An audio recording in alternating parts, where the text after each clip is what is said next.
and welcome to an Organized Chaos podcast. My name is Bobby Quarters. Chaos is here with me. Hey, Hey! So, we're here to talk about some movies, music, whatever else crosses our mind. But here is also the home of the most unbiased, genuine thoughts. We're not going to do anything just to say it, just to make money off of it, because we don't make a lot of money off this. In fact, we don't make anything. We just give our opinions. And our opinions are free and unsolicited, but they're not hateful ones. That is the important thing. yes. But also, while you're here, please make sure to like, comment, and subscribe to my channel, that is Bobby Quarters, the podcast channel, Organized Chaos Podcast, and Chaos's channel while you're at it. So thank you for watching, and do enjoy.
Combat begin.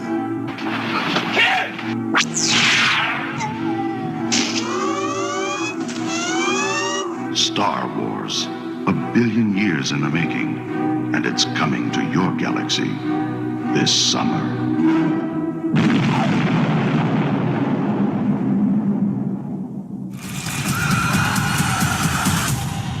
I just want my daughter back.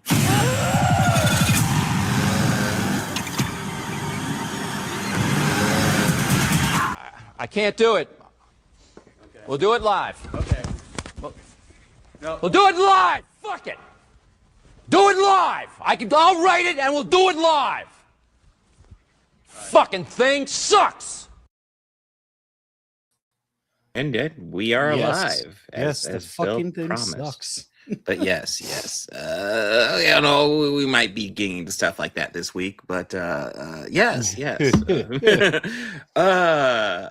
Listen, this week for me there's one thing that there's obviously a classic on our list, but There's one thing that's always great, no matter what. And then the other stuff is a bit more questionable, debatable. One we're I going to don't get know. into. One that will pose up important questions, like Mhm. why would a billionaire want to get into government? Oh, wait, no, that's off topic. Yeah. But, Yeah. But yeah, it was an interesting week for the podcast movies. What do we want to start with? We got Mortal Kombat 95, we got Star Wars 77, and we got Lee Cronin's The Mummy. Let's rip There's the something to say Band-Aid about off that. of The Mummy first, because that's the freshest in my mind, because I saw that today. Okay. I finished with my watching yesterday, so I saw this yesterday. Okay. I saw it after work yesterday. So listen, I'll go over the story real fast because I will say I think the story is fucking freaky. So, this is about a family. The family has a older daughter, a son, and then a baby on the way. They all seem happy. They're all looking forward to moving back to New York. When suddenly the daughter goes missing, and then the movie jumps ahead 8 years, and then they find the daughter. Oh, so yeah. So the hourly Noah stuff, I know a little bit about it. I know Anthony's live with it right now. He is much more in depth, but I have heard the full story from him, so I do know the story. But it's secondhand for me. But yeah, yeah. Hourly Noah is a little disappointing. I will say that. Well, anyways, getting back to the Mummy, they lose their daughter. 8 years later, they find the daughter, but like she's not in the best of shape, and the doctor thinks the best thing for the daughter is to come home and learn. And then the daughter is at first kind of not really saying anything, and then eventually freaky stuff starts happening.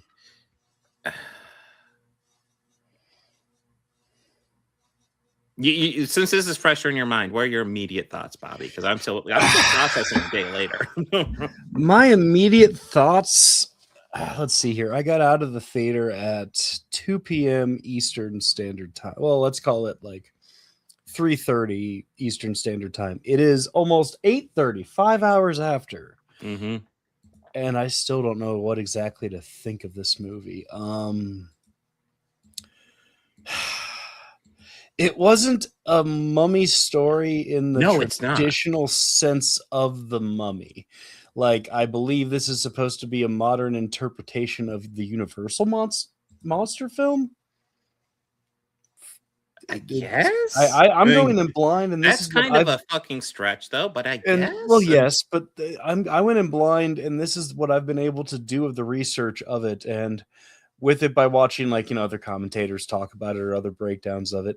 It just kind of annoyed me more at like the stuff that annoyed me in this movie. Yeah. Because some said, "Oh, I thought this was great," and I just no. But it's a mummy movie in name only. Yes, but it's a movie that really wishes it was the Evil Dead. Well, I think it's worth noting Lee Cronin directed the last Evil Dead movie, Evil Dead Rise, which I really enjoyed. Did he write? I don't know if he wrote that one. He wrote and directed this one, which is why his name's all over it. But like, yeah, I'll admit that was off-putting going into it. Yeah. It's kind of weird. Like, the daughter in this, as she goes evil, and you assume it's like Emotep or something, but she's acting like a fucking deadite. Like, there's literally a scene where like you have the little 8-year-old girl and the daughter's like, come to the door, and she just licks the toes, like doing like the goofy deadite, almost like exactly like a deadite would. There's weird shit in this movie, like really fucking weird shit. And I think maybe I'd appreciate more if it was just called fucking Evil Dead, because I feel like you get rid of the fucking pyramid and then like the weird name of the candy bars, which didn't make any sense anyway, and then just call this a deadite instead of a mummy. It makes a lot more sense. But like an ancient demon older than Christ, it's like, come on now, like just. We get it. You wanted to make an Evil Dead movie. Sam didn't give you the go ahead. Yeah, I mean, I don't know what happened, because he did last one. The last one was totally decent. I think it's because they were making the new one. Yeah, Evil Dead Burn, which I got a teaser for. I got a teaser for at the beginning of mine. I got a teaser for it as well, and I added to the agenda because I was like, oh, I didn't even know that was happening. Like, it was like nothing. But my whole reaction to it was like, oh, let's fucking go. Yeah, let's fucking go. But yeah, my issue with this, like, I remember watching the trailer and be like, wow, that feels really different from a mummy movie, kind of a unique story. But I was like, let's see how that does. And the actual mummy elements feel kind of forced in this. Like, it's like very surface level stuff. I don't think I like it. I don't know if I'd go so far to say I dislike it, but like, it doesn't thrill me, and I also don't know if I would say I would recommend it. I listen, if you're looking for like a traditional mummy movie, this ain't it. This is not it. No. So listen, like you could argue like how like the 1999 Brendan Fraser mummy movie takes a lot of liberties with the original, but like it also pays homage to the original in a lot of ways if you're paying attention. It's like the original is definitely more universal horror movie, and then that's more of a like action comedy. But like like you can see how it's based on the Mummy. Like when You you can watch it, see, like, oh yeah, well, that's you can based see on how that. it's still an absolute love story to the Yes. original Mummy. The whole voiceover opening sequence is Yes. literally like, yeah, no, this is our love letter to like the Universal monster movie of the Mummy. Like, yes, we love this movie, Mhm. and the elements that they even borrowed from that, like Mhm. the archaeologist taking the different vases that have Yeah. the parts. Oh, Like yeah. that's taken straight from the Universal one. Mhm. And every movie that's done it is stealing, or not stealing, but borrowing straight from that one. Yeah. I just, I lean towards worse than Wolfman. I wasn't super thrilled with Wolfman, but like I don't know. This is I would say like if this was marketed as like just like a random Evil Dead movie, I might have appreciated it more because I'd walk just into the theater knowing what I'm expecting. or just a possession movie. Yeah. Yeah, I'd be okay with it then, but just this is just. Problem is, like, if you ask me, like, as a movie, I think this is probably okay. As a Mummy movie, I don't think it functions as a Mummy movie. I don't Like, think it's great as a Mummy it's movie. very surface level. It's a weird one, man. This is really weird. This was weird. Yeah. Yeah, and I will say, I bet you that poorly aged CGI is much worse in the second one than the first one, in the Brendan Fraser ones. Yeah, but yeah. I That was mean, bad in the day, but yeah. There's But something else we watched this week had worst age CGI. So by comparison, Ooh, I yeah. think that is just even better. Yeah, yeah. And what's more important is it doesn't matter. What's up, Derpy? But it doesn't matter, like, you know, or at least to me, it doesn't matter all the poor CGI because Tom fucking Cruise isn't in it. Hey, yes. Hey, I will say I do appreciate Lee Cronin's movie more than Tom Cruise's movie. Oh, absolutely. I would rather watch Lee Cronin's again than watch that awful. Even though it's very much a surface level Mummy. Although Tom Cruise, that one is too. That one is too, man. Yeah, that wasn't just Evil Dead. That was borrowing from like American Werewolf and Oh. shit. And I was like, what the fuck are we Yeah. doing? Yeah, the Tom Cruise one is still the worst one with the title of The Mummy on it. Here's what I will say about Lee Cronin's Mummy. Here's my final take.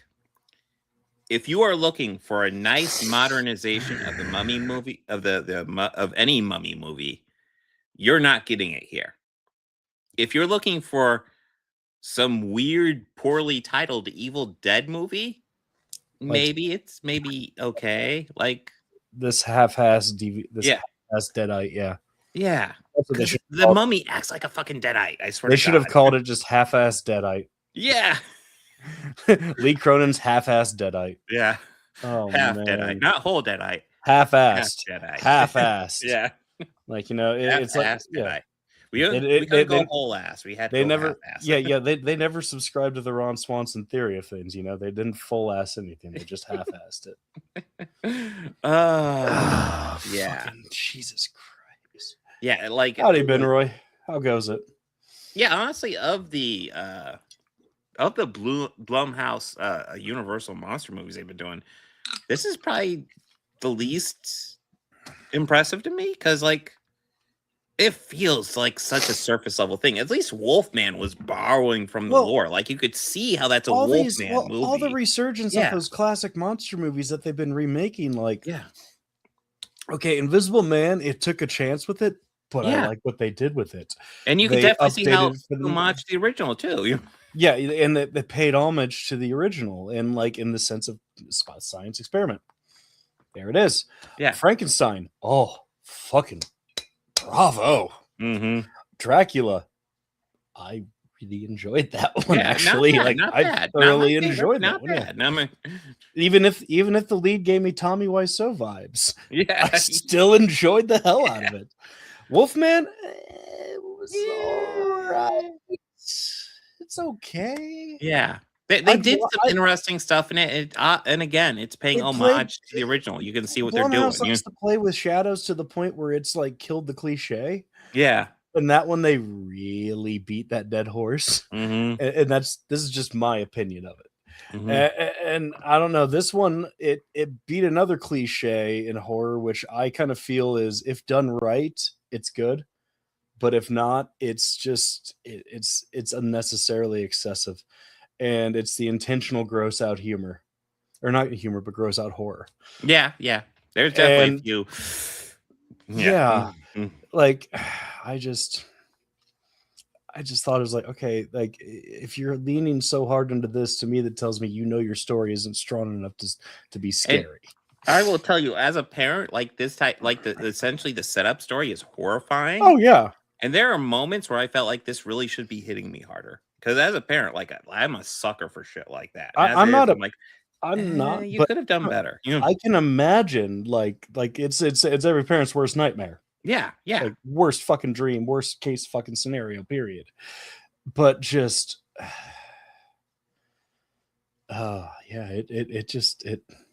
they tried to make it hit like they wanted to, Mm-hmm. but it was just like I know don't for know, me, man. like when the daughter got home and there's so much obviously wrong with her, I'm like, obviously they came home and bathed her and she was a mess. And it's like, did they not do this at the hospital? Like, okay, they didn't do any grooming Let me with ask her? you this. Let me ask not that I also thought was strange, but here's Yeah. another thing that I thought was strange. So they get her all the way upstairs in that chair. The way they got her up and just doom, only to carry her into the bedroom and place her on the bed. You couldn't have fucking carried her up the stairs. Yeah, that way? I didn't understand that one at all. Yeah, Like I even was like, the fuck, like. Right. I get it. We're collapse the doing chair, carry your daughter to the bed, and then carry the chair up there if you need to. yeah, or like the wife carry the chair up, or Yeah. something. I just what? Yeah, that was wonky, especially after they explain how like she's sensitive. So take her home and just let her live her nice quiet life. And then- doom. It's like that would drive me insane. And I'm fine. That would- Oh, I just Is this? I don't know if I'd call this a terrible movie, but this. I think the more I'm talking, more I'm like, yeah, this is definitely I didn't a failed attempt at something. I mean, yeah, like I'll probably watch it again once it comes to streaming services, wherever it does, mhm. wherever it lands. I will, but I just Yeah, it might be worth a rewatch. Just I don't knowing know, what you're getting man. into, it might be easier yeah, to appreciate. I don't know, like Because going in expecting a mummy movie, I was like, whoa, that was I think that's where a lot of my not. disappointment comes from, because Yeah. I was expecting a mummy movie. yeah, Like I'm yeah. expecting some ancient, mummified guy Yeah. coming around and doing it. I mean, hell, Bubba Hotep played more into the mummy aspect than this fucking movie did. Yeah, and that was definitely not called The Mummy. No, and that was made to be funny. Yeah. They had Ozzie Davis cast as JFK. Yes. I mean, Brilliant casting. Brilliant. yeah, I mean, Bruce Campbell as Elvis Presley. Yeah. That's just where he keeps talking about that wart on the end of his pecker. Oh God, I forgot about that. It's been a while. God, I might have to But yeah. watch that just to re-palate cleanse from this, because this was just Yeah. This one. Yeah. Well, ready for something that is definitely not 90s? yeah, let's do that. Oh wait, I'm sorry, it is 90s. Okay, so Yeah, I obviously have we're saving the best for the last, because oh God, yes. So yeah, I have to say something. When I put on this movie, I queued it up, I put it on. That music starts. I'm like, oh my God, what 90s hell have I just stepped into? yeah, looking at It's been a and while, I was and I'm like, oh fuck, oh. this is not aged beautifully. no, instantly I was like, oh, that's right. They played Yeah, the shit out of this throughout the that entire movie. Mortal Kombat theme comes on. I'm like, and the oh, voiceovers in the song, that. I forgot about those too. Oh man, I forgot Christopher Lambert was in this. Dude, I think he was having fun. Like that goofy thing where he kept on laughing and apologizing for it. I'm like, what the fuck is that one? Yeah, just laughing Sorry. like Tommy Wiseau through Yeah. half of it. But yeah, okay. So, Mortal Kombat, the story of Johnny Cage, Liu Kang, and Sonya being enlisted from Earth to go fight in the Mortal Kombat tournament with a whole bunch of other people and CGI monsters and Well, stop no, motion well, Goro. yeah, stuff. well, he was like half stop motion and half practical effects. Which I will say, I appreciate the stop motion over the CGI, because the CGI in this, whew, oh shit. I'll at least give it. Okay, I tried to look at it like, you know, not in the sense of how we all know this movie is. And I'll say this: there are some elements that they did that I feel were definitely paying great homage to the game. Yeah. Oh yeah. Absolutely. Like the first scene, even where Shane Toussaint is fighting not Kun Lao, but Liu Kane's brother, but not Kun Lao. Just gonna say that because that annoyed the hell out of me in this. Oh, the deep hurting. I love you, Chris.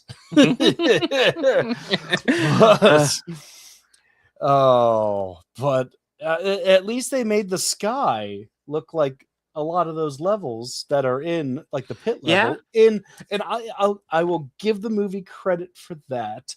I will also give the movie credit for making, you know, Sub-Zero, Scorpion, and mostly Reptile look, and at a certain point, yes, and that's all it is. But I just that's about all the nice things I can say. The set design looked cool. Well, I did look up a couple of factoids on this. Christopher Lambert was a huge fan of the franchise, which is why he wanted it in the movie.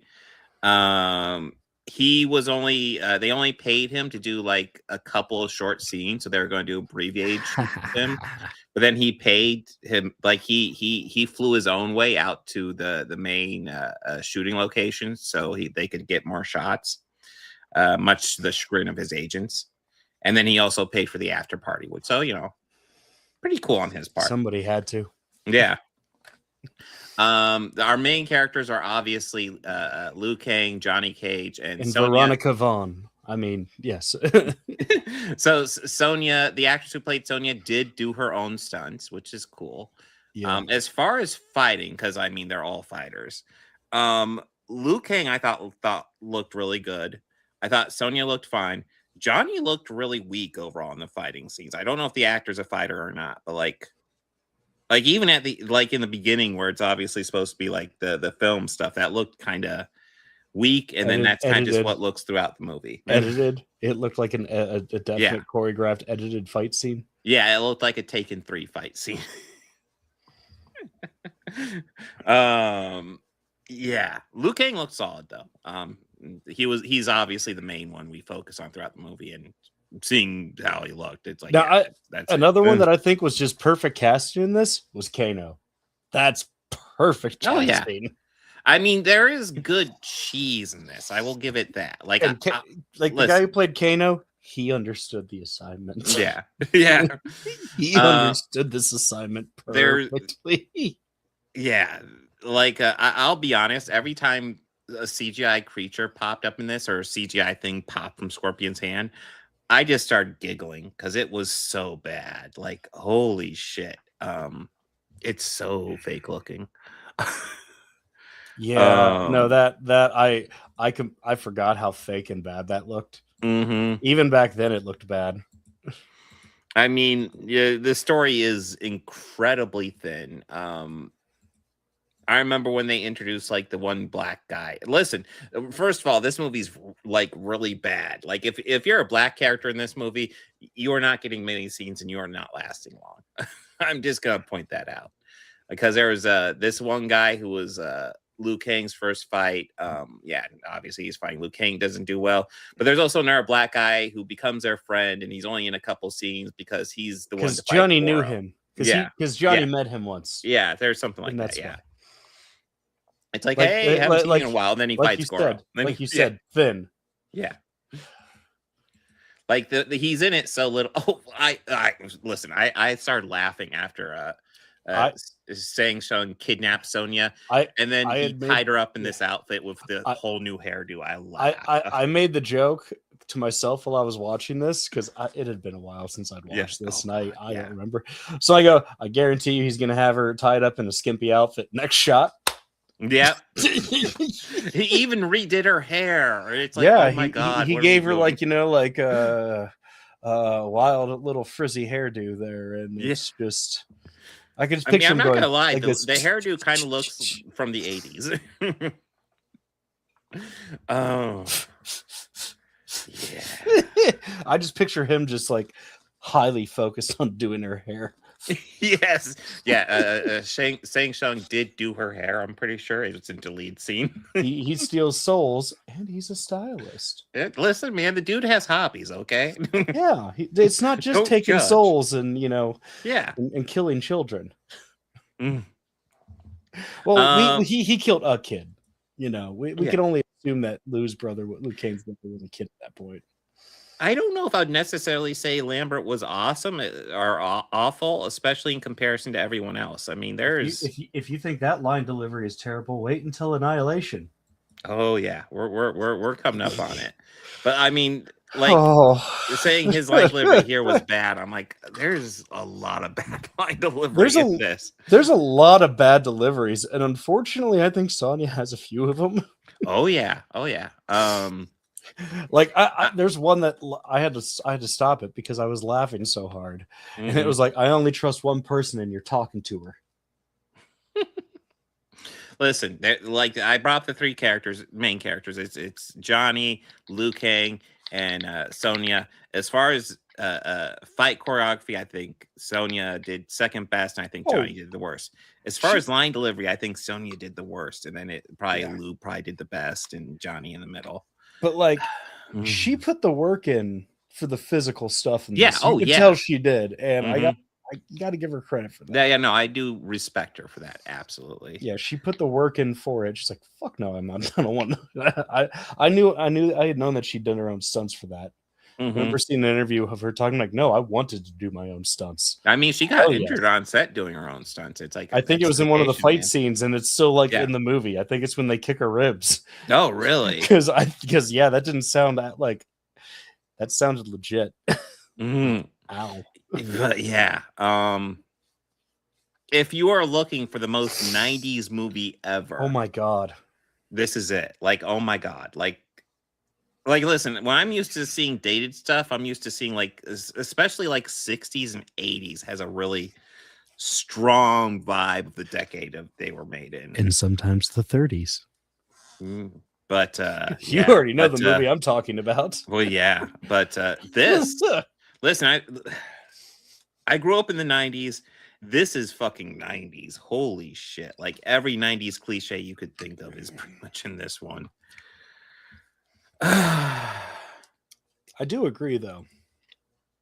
I watched Annihilation right after. Oh, well, I'm reading Chris's thing if you're listening. We're watching Annihilation right after because I figured you'd cover it next. Yeah, it is on the agenda. I found James Remar better as Raiden. He's good in everything. And I like Jax, but the sequel was bad. Too bad you will be. I'm pretty sure I watched Annihilation at some point, and as I recall, it's much worse than this. It is much worse. Like much, much worse. Like, I mean, I am correct. Like Johnny dies at the beginning of the next one, right? Like, yeah, right I believe he dies really quickly. Yeah. I just want to know: does he get his shades back? Does he get new shades? Well, it's the Because important thing to know. Goro broke his, and he called him an asshole, which I agree. That is a dick move. Yes. I don't think it justifies punching a guy in the balls, but that is true, dude.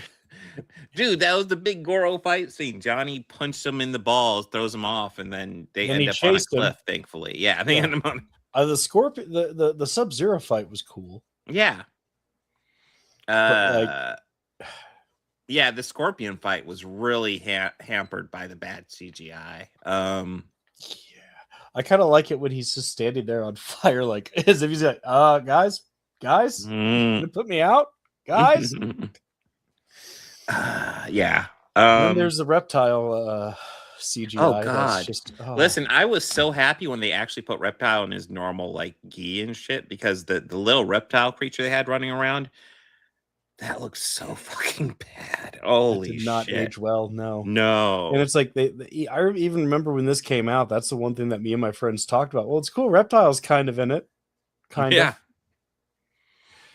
I mean, That didn't look terrible, but listen, and I don't even like upon watching, I don't even know what the point was of having him run around in the little lizard form. Like, well, I know he was given missions, but did he even do anything? I mean, all he did was essentially get into the reptile outfit eventually, and then fight Liu Kang. It was Liu Kang, wasn't it? yeah, and he Yeah. also spat on Liu Kang too. Yeah. Yeah. Well, went into it with mute expectations. Yeah. Yeah. I went into it with very, very low expectations because I remember not liking this one and then watching the second one and being like, well, the first one was better than that. That was pretty much my take.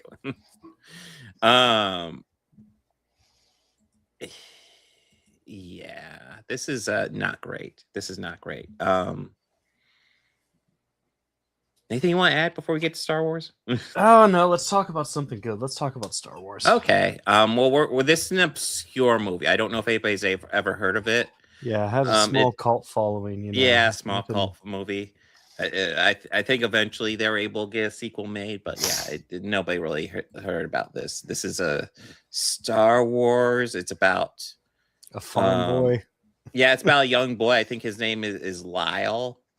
And then he goes after a princess named, I think, Cassie. And then Lyle Skywalker. yeah. It was Skyman, wasn't it? Yeah, Lyle Skyman. Yeah. Oh, such no, I mean this movie. is Star Wars. Like this is. Yeah. I noticed something about this. I kind of had it on as background when I was watching this, and like I noticed, like I could like beat for beat know this movie. Like, no, yeah, so well, just because I've seen it so many times. Oh yeah, no, I found myself just like reciting the dialogue as it's happening. But I mean, the biggest complaint I could throw at this movie, and I mean, we've all seen Star Wars. Biggest complaint I could throw at it is I just wish they would release the original version. George Lucas wants to do his edits with the extra CGI, and that is fine. That was going to be my question to you. Which version did you watch?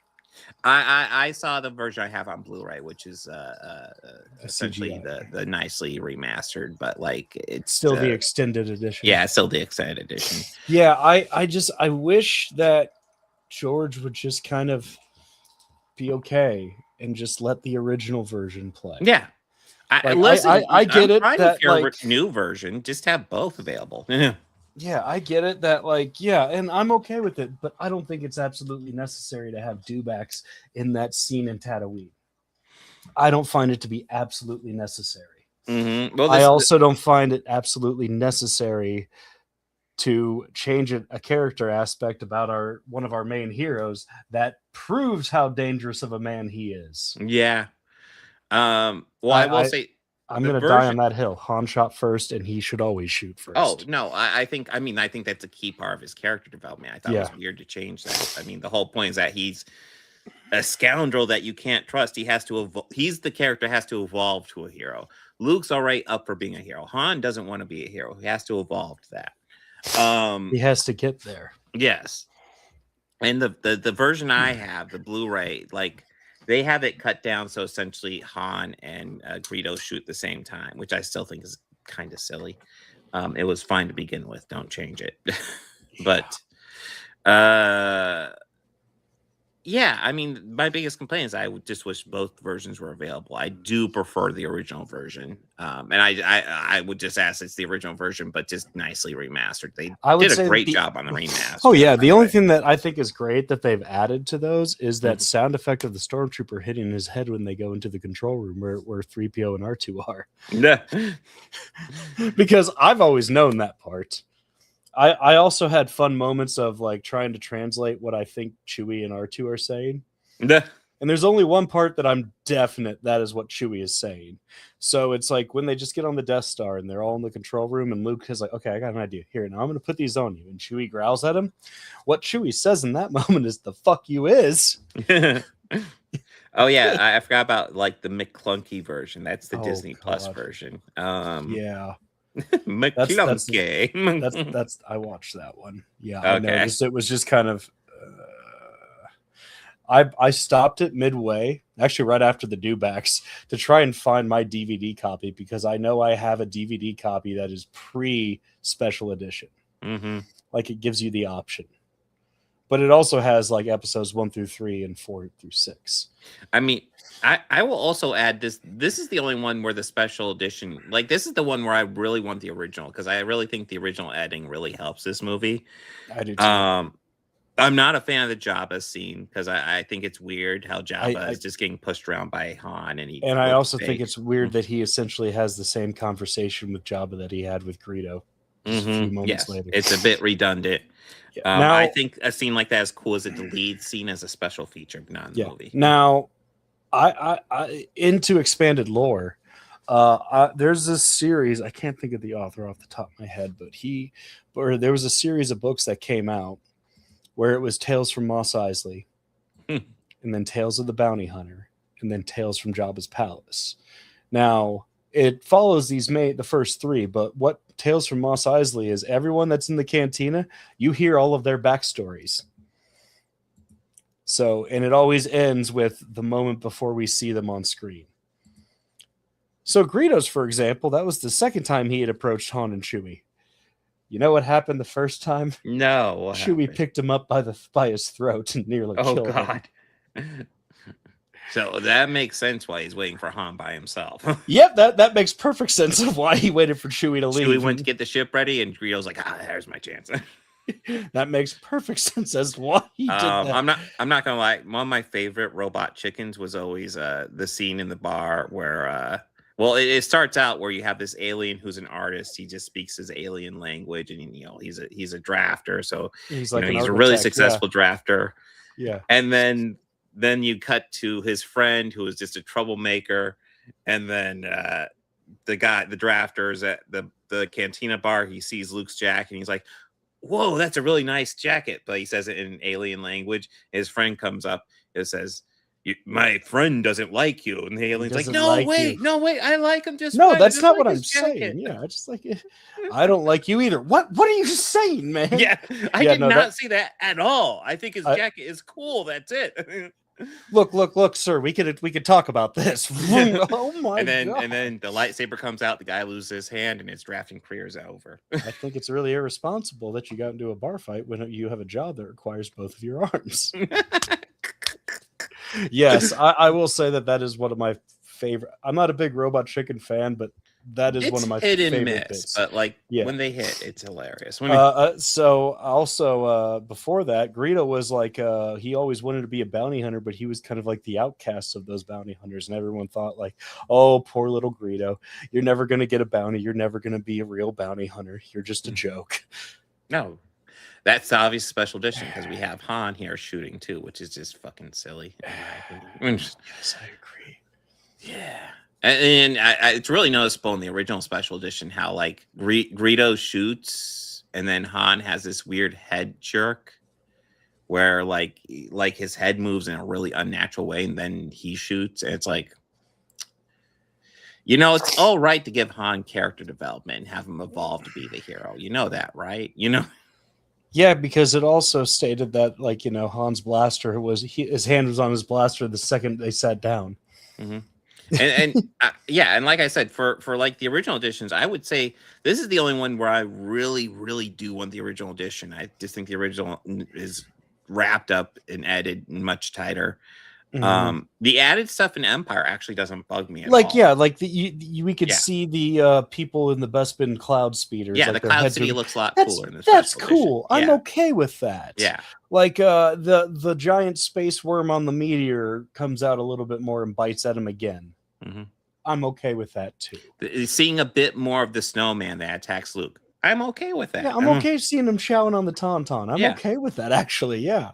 And then the Return of the Jedi. I'm not a huge fan of Jabba's palace, but I do like seeing the celebration over more space than the Ewok village. So Return of the Jedi is kind of hit and miss for me. I don't care for the added music sequence. Yeah. Mm-hmm. It doesn't add anything for me. Mm-hmm. but actually seeing the other planets celebrate the fall of the Empire. That's cool.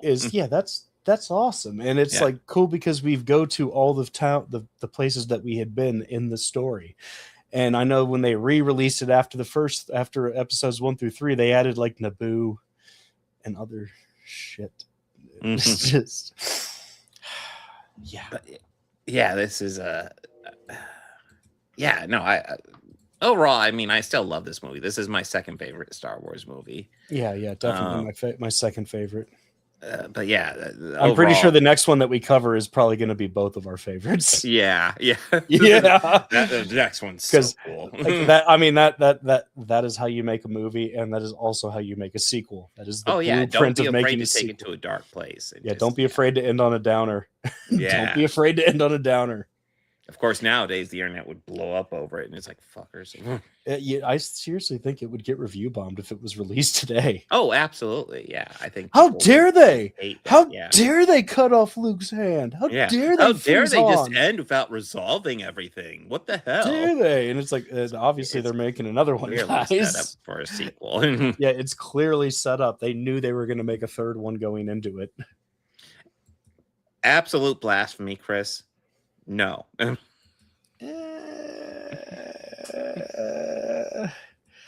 the sense of seeing something we only heard about, it was disappointing for that aspect. And the dialogue didn't help. I don't like sand. Oh my God, no. It's so coarse, it gets everywhere. I'd say like my only major complaint about this is why the hell didn't Chewie get a medal? He did stuff. Chewie absolutely deserved a medal. I think an argument can be made for Wedge as well. They were all pretty vital for it. Didn't Biggs died in that fight battle? Yeah, Biggs died. Or was I'd say he deserves one too. Yeah, at least an honorary one. But I also saw that they have a greeting before they take off. That would have been cool because we heard about Biggs, but we never got to meet him. Mm-hmm. And I think that the deleted scene that I'm surprised that they never added was those two meeting and talking right before Biggs left for the academy. Yeah, there's the scene that I'm actually surprised he didn't remaster it because I kind of feel the big scene in the special edition. I have mixed feelings about it. Like I like exploring that character a bit more, but also does mess with the pace a little bit. So it's kind of mixed feelings on that one. But yeah, there's also the one earlier in the academy that is still a deleted scene. So no. What's funny is I in this they said like the only owner that we've ever really had was so and so Antilles. Mm-hmm. Why doesn't Wedge recognize them? Unless it's a different Antilles, but I mean, he should know them. It's his cousin. It's not Wedge. Come on, maybe the cousin we've never seen. His brother's sister's former nephew's roommates. Yeah, it's Chuck Antilles. It's Bill Antilles. Just Bill Antilles. Yeah.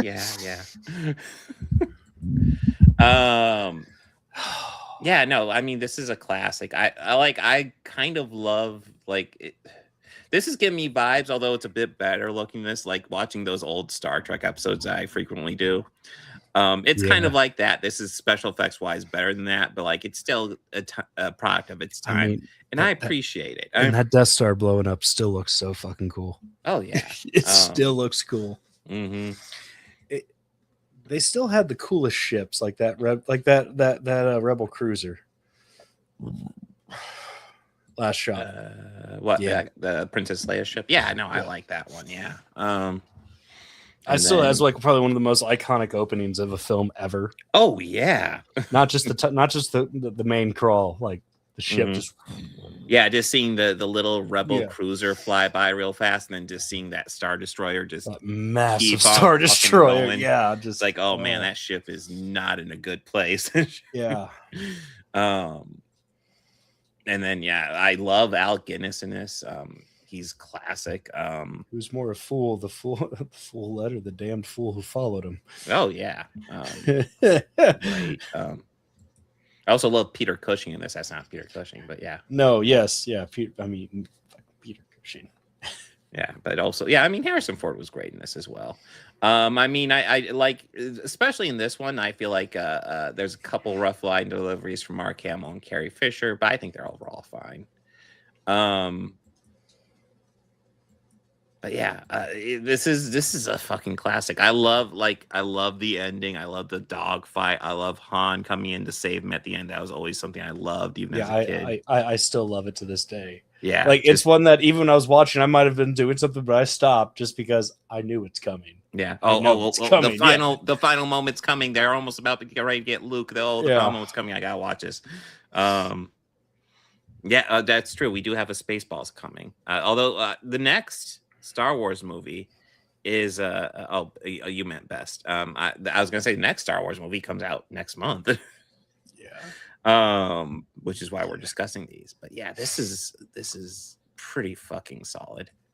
And I love how obviously the stormtroopers are not coded after Nazis at all, so that to make this not political whatsoever. Yeah, and the officers do not look like SS officers in any way, shape. No, they don't march like that or anything. No, obviously not like that at all. The higher generals aren't dressed as Goebbels. No. or Himmler or Buren or some of those other. This is just a space story. It's not meant to draw any similarity parallels to real life at all. At all. I do find those criticisms so stupid. It's like, yeah, you do know sci-fi is based on us, right? Yeah, like it's about us. Yeah. I mean, George isn't subtle with his messaging in this. Dude, yeah, no. I mean, that's one of the things I've always noted. It's like I feel like the older Star Wars movies were always much more obvious about the fact that the Empire are Nazis. They're full-fledged and like they didn't really sugarcoat it with the sequel trilogies, just calling them the First Order. Yeah, I mean that's just that's got a certain ring to it, you know. Yeah. Like, oh, I do love that. Yeah, there it is. Oh yeah, there's the drafter. Yeah. No, I just like your jacket, bro. I love what you've done with your hair. He's got the wanted. He's wanted in 12 galaxies or whatever. What are you talking about? No, I'm not. Yeah, and that here, go back to Anthony Daniels, a guy who was a complete prick to Kenny Baker, who played R2. Yeah, unfortunately, yeah. And unfortunately, he is one of the last living cast members. Him and Harrison. Well, we got Harrison and Mark still. And Mark, yeah. Mm-hmm. Oh, that's right. That's right, Mark. Some people just say he's brain dead. But that's just because well, I mean, his political alliance or allegiance doesn't line up with theirs. That's why. Yeah. I was about ready to say they get mad because he doesn't like Trump. And it's like, yeah, it's because... Me, are you fucking surprised? Yeah. I mean, he did star in one of the most famous anti-fascist franchises of all time. Just saying.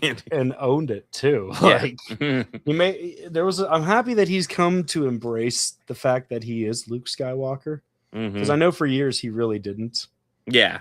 I feel like lots of actors have that. Like it was the same thing with Star Trek, where like Leonard Nimoy didn't want, like Leonard Nimoy literally when he was younger wrote a book called I Am Not Spock. And then years later wrote a book called I Am Spock. I am Spock. Spock. But yeah, it's all kind of Porkins. R.I.P. Porkins. Hey, he was also one of the guys who told Indy that it's going to be studied by top men. That's right. That was him. And he was also the crooked cop in Batman 88. Oh, I might have to rewatch that. I don't remember. Yes, that. But I can visualize him in Raiders. Yeah. No, he is that guy, the corrupt cop, the one who catches like the guys at the tank. Yeah.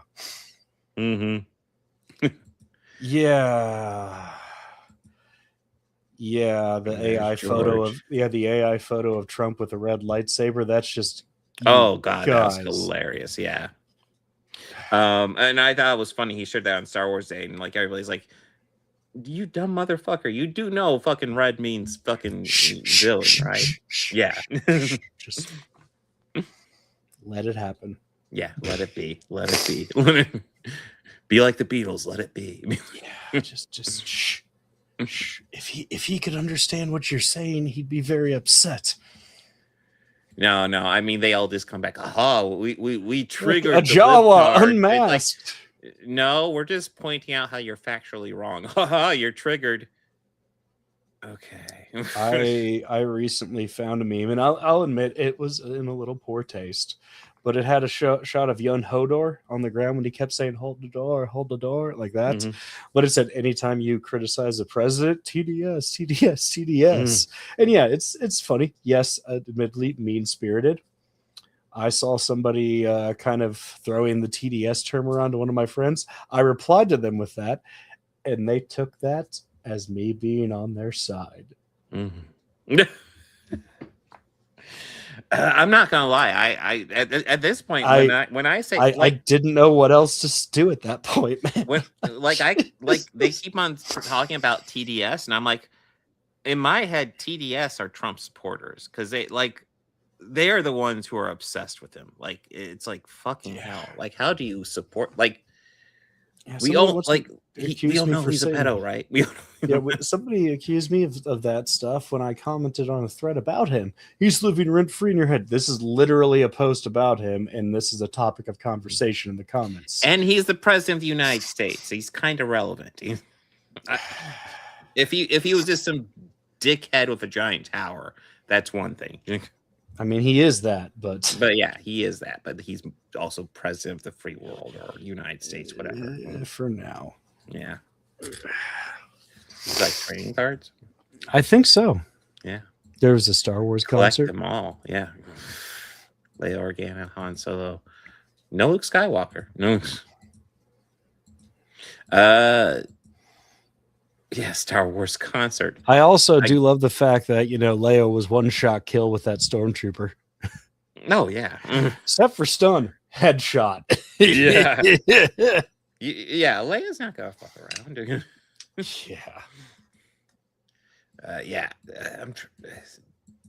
What is there to say about Star Wars that has been said? Like, this is a fucking classic. If you haven't seen this, the fuck are you doing with your life? There's a reason why. Do me a favor and unsubscribe. I'm kidding. Don't do that. Yeah, I won't go that far. If you support Trump, unsubscribe. But yeah, or do it, and I'll just make fun of you every stream. True. I really don't. I'm beyond the point of being polite with these fucks. Oh yeah. They're insufferable. Okay, those are cool. That's cool art. That was some cool art back there. Interesting. I mean, that's okay. But the one of Vader, that's a lot cooler. That's fucking cool. That's cool. I see. It's kind of the same thing, but like the Vader one's much cooler. I mean, yeah, because it's the Empire. I mean, it's the true thing about like the bad guys in like most fandoms. They have cooler shit. Yeah, that's true. I mean, Hydra had cooler shit. Mm-hmm. It's just too bad about the fascist stuff. Yeah. If they weren't fascists, they'd be all right. Just the fascism, I just can't fully agree on. Yeah, that's the point where it's like, okay, I have to say hard no. I mean, I'll still like Rocket because it's a cool logo. Hydra, that is. Mm-hmm. But even still, how they shot a lot of this movie is still really fucking cool. Yeah, like the shot like they showed back there of the tractor beam pulling in the Falcon, like that still looks so fucking cool. It's so cool. Oh. Yeah, I mean, I love that they blew. I love that it's all models and shit like that. I love that they blew up the Death Star in the back of a pickup truck in the lot of the theater. Or I forget where. Like, what was this? They filmed this. This was 20th Century Fox, right? Yeah. Yeah, I mean, they definitely distributed. I assume that it was it was Pinewood Studios. So Pinewood Studios. So yeah, that's right. That's where they filmed a lot of this. So yeah, they just blew up a little prop Death Star in the back of a pickup truck in the back lots in a parking lot of Pinewood. That's how they got the explosion to be like. Mm-hmm. Yeah. But yeah, I miss the practical effects, the model of the ship coming in instead of just pure CGI. Even really good CGI, it's like it doesn't look great to me. And I know the even the really good CGI nowadays, it's not going to age well because even the '90s stuff that was passable back in the day, it has not aged well. And part of that's just because TVs have gotten better and you can see it much more clearly now. No, actually, that's the first thing I noticed when I started watching Mortal Kombat this week, because I watched it on my computer and just within the first few minutes, I'm like, oh, this looks bad. No, that's actually an interesting thing to bring up because we like both Star Wars and Mortal Kombat are very special effects heavy, and outside the special edition stuff from Star Wars looks even the special edition stuff. Star Wars looks so much better than Mortal Kombat and is nearly 20 years older. And even like the original way, because I still remember how the original looked just from watching that. Like the land speeder, just putting a little bit of Vaseline on the lens to cover that up. And they just followed it and and tracked with it. So that way it was always lined up. Like great camera trick. Yeah. But just it still looked so cool. Yeah, it looked believable. I believed that fucking thing was just floating. Like, yeah, that little smudge. I would believe that's just like the anti-grav unit is or the energy powering it to keep it up. And it's science fiction. I don't need to have it justified or explained to me. I just can assume there's flying vehicles on land surface. It's science fiction. But by the way, that's the other thing that drives me nuts about the Star Wars anti-fan garbage when they're trying to explain the science and the. I'll be honest, yes, it's a sci-fi story with space wizards. So you're explaining the science in this. Stop. It's like space wizards, but like they also have like a lot of mythology of the samurai with them too. Yes, it's obviously inspired from that. And I mean that's cool. My love of Star Wars got me to love the culture and read and understand the culture of samurai, and that's awesome stuff. And I could read a lot of it. Go, wow, that's just like Jedi philosophy. That's cool. I can back that. Absolutely, yeah. No, dude, yeah, the whole Jedi philosophy I thought was really cool. Like such an iconic. Obi-Wan's Carrie awesome Fisher right movie. there. Yeah, that last shot is just such an iconic shot of Carrie Fisher. Oh yeah, Jesus, such a bad. That's one of those such a bad bitch. You see that and you know what movie it is. It's like she's about ready to fuck some shit up. Like she's a baddie. We knew that all along. Though. Like I said earlier, the first action she does, she headshots Stormtrooper. That proves she's about that life. And then when the rescue, she shoots the hole to get them out. You go, come on, into the chute, fly boy. At threat of the death of her planet, she lies to Tarkin convincingly. Which is like, damn. And then just wait, what? And then it blow up in her face. Yeah, like yeah. I mean, she was smart enough to know not to trust him, and don't. And then she still lied to him, which I like. I mean, it still cost her, but still, like she knew better. She knew better than to, even in custody, talking shit. Alderaan was screwed no matter what, and she essentially called it. But I love the creature effects. I love just all the practical ships and stuff like this. I love the Mos Eisley scene. I love that part. Oh yeah, just all the just runs away. Like that's. I love just them sneaking around the Death Star. That's fun. There's just so much classic. That shot, I enjoy it. That's an iconic shot too. Holy shit. There's like one of those things that pop up in the theater I go to for the movie. Well, one of them I go to where they'll like guess the scene and they'll show stuff like that. Yeah. I know GTA, right? Like how dare they? Yeah. She's taking out a male, but she's a woman. No woman could hope to take out a princess, a damsel in distress. That's her part. I already feel the spirit of Carrie Fisher glaring at me. Yeah. She's like, fuck you. I'm a badass. Yeah. I will be honest, as a kid, I always thought this thing was really goofy. The thing coming into ejector. It's like, Is that really necessary? You can't That's just have a Dr. dude Bot. do that? No, that's Yes. Dr. Bot. That's Yeah. Dr. Bot. I'm Dr. Bot here for all your doctor needs. Yes.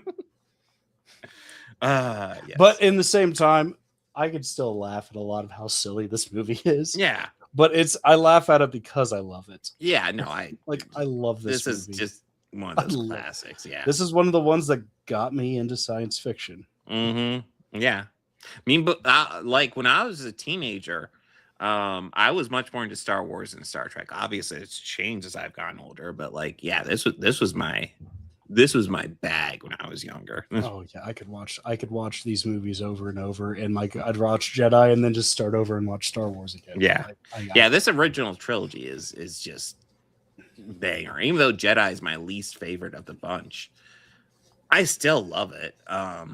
I still think that's Luke's best look in this entire movie, and we only see it for like 5 minutes.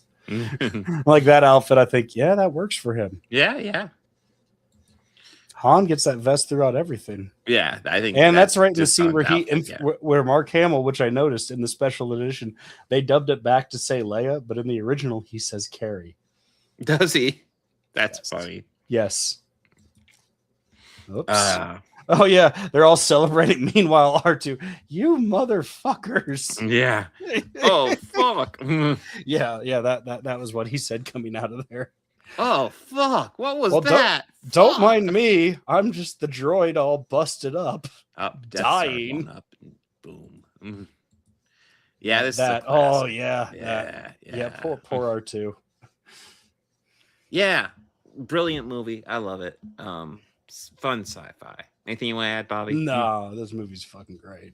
Yeah, it's fucking Star Wars. It's Star Wars. I don't know. And we finally have a reason to talk about it. Yeah, we finally have a reason to cover it now. Yeah, Disney really was sleeping on Star Wars movies for a moment, which was kind of wild. I think because of all the fan backlash that came from that's true. The sequel ones, and I mean, we'll get to them when we get to them. Well, you remember, you also remember when the prequel trilogies came out, where there were people who were poo-pooing that all the time, and now those have become beloved. I also I subscribe to that theory that eventually they will find their audience. I mean, I'll be honest, I'm still not a huge fan of the prequels, so I think if those ones will find its audience, I think the sequels will do just fine, because I like 2 of the 3 sequels. I as well. Yes. I hated 3 when it first came out, but I've really grown to love it over the years. Mm-hmm.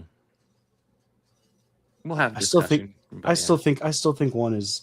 You see, I really don't like 3, but 1, I think it works. But this is pod racing. Oh, are we talking about the prequels here? Yes. Oh, yes. I think 3rd one's definitely the best one. Never mind. I thought about sequels. I thought we were talking about. Oh, yes. prequels. Yes. Episode 3. Episode 3. No. Yes. Yeah. Episode 3. Yeah. I mean, I'll say with episode 3 is episode definitely the best of the 3. With episode 1, though, I'd like to apologize to George Lucas for thinking a trade route story was boring. Yes. He was making a good point. Okay. I see the importance of it now. Mm-hmm. And I'm sorry, George. You know what? I will forgive George. the pod racing scene, because that game was fucking awesome. Oh no, that game was fucking sweet. Yeah. But like that's the game that I would want to play with like my friends' kids. If they want to play a fun racing game, I go, okay, we'll play this one. But next week, we got I got it open. Oh, you got Mortal Kombat Annihilation. We got Invincible season 4, episodes 4 through 8, and then we have Michael. Oh, Michael is such. I don't know what to think. We'll see. It's getting review bombed, or at least it's getting like. Is it getting bad reviews, or is it getting review bombed? I think it's getting bad reviews from what I've read. I've heard there was some test screenings that did not go well. I also heard that ooh. Who is that? It's sitting at 31% right now, which you know, I mean, you always got to take that for a grain of salt. It's fucking. Well, Rotten it's Tomatoes, Rotten but yeah. Tomatoes. It doesn't mean Yeah. anything. But like, who are the people behind making the Mummy? Lee Conan's, like the executive producers on there. Mm-hmm. Well, I know. The Mummy? Yeah, on the Mummy. I don't know off the top of my head. Hold on, I read it.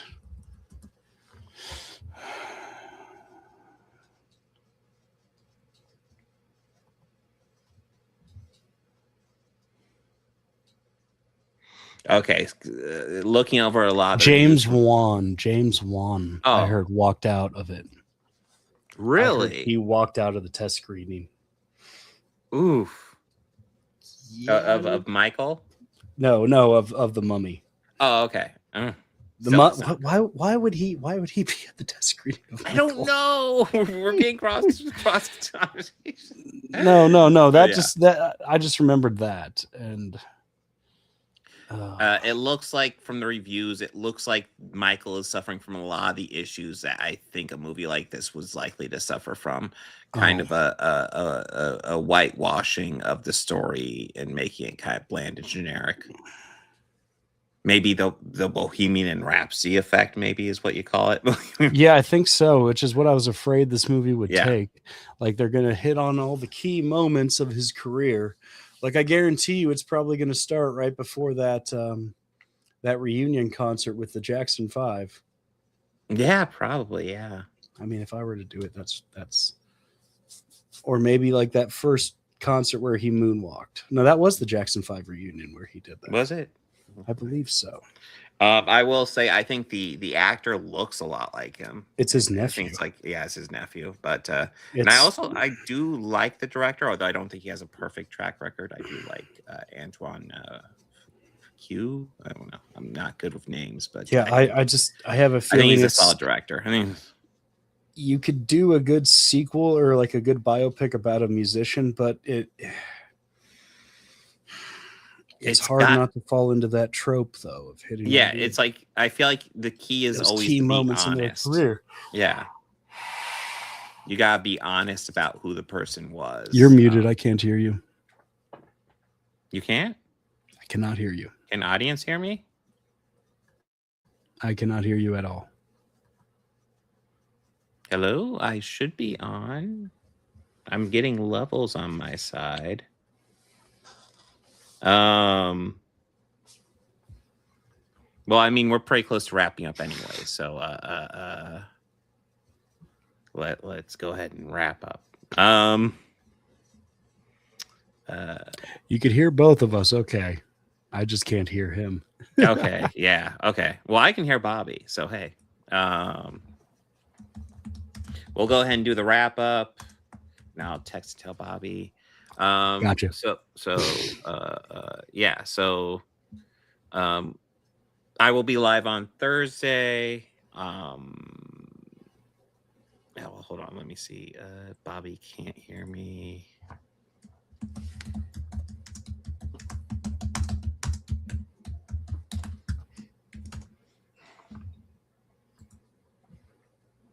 Nope. No. Okay. So I will be live on Thursday. Until then, and then next week we have the podcast with Mortal Kombat, Annihilation, Michael, and no, it's not Empire. Oh, it's Invincible season 4. So guys, party on and be excellent to each other. I don't think Bobby can hear me. So yeah. Chris, I think we went over what was that next week. I actually just went over it, but Bobby can't hear me. So this could be fun for a while. But guys, be excellent to each other.